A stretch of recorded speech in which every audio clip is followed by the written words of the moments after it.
আপনিও আমার ভালো, এই এই ওরাও ভালো, এই মুরব্বীরা আছে ভালো, ছিল আমার। মানে হ্যাঁ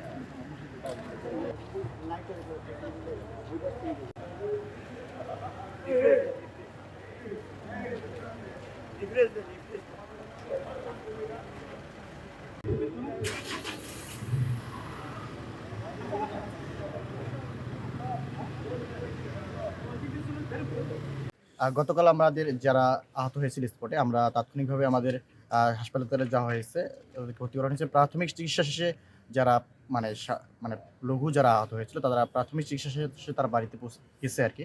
আর এখনও যারা হাসপাতালে আছে আমরা খোঁজ নিচ্ছি সার্বক্ষণিকভাবে তাদের চিকিৎসার ব্যাপারে আমরা আন্তরিকতাভাবে দেখছি। তারা সুস্থ হলে আমরা তারা পরবর্তীতে বাসায় ফিরবে আরকি।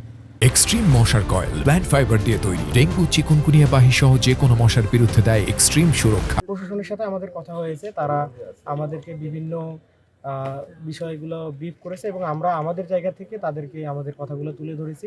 আমরা একটি শান্তিপূর্ণ সমাধানের দিকে এগিয়েছি আলহামদুলিল্লাহ, যেটা আগামী দিনে আমরা আশা করছি পঞ্চগড়ে থেকে সারা বাংলাদেশে এরকম একটি পরিবেশ ছড়িয়ে যাবে, যার মাধ্যমে আমরা ন্যায় ইনসাফের ভিত্তিতে ইনকিলাবের একটি রাষ্ট্র আমরা প্রতিষ্ঠা করতে পারবো ইনশাআল্লাহ। আজকে প্রায় 5 ঘন্টা ধরে কন্টিনিউয়াসলি দফায় দফায় মিটিং করেছি। এর মধ্যে আমাদের কিছু দাবি দেওয়া ছিল, যেটাতে সকলের সম্মতিতেই তারা মেনে নিয়েছে।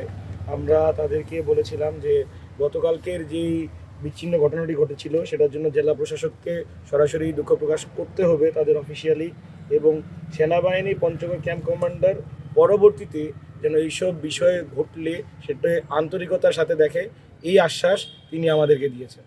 আমাদের এই দুটি দাবি ছিল, এই দুটি দাবি তারা আমাদের সম্মতি পোষণ করেছে।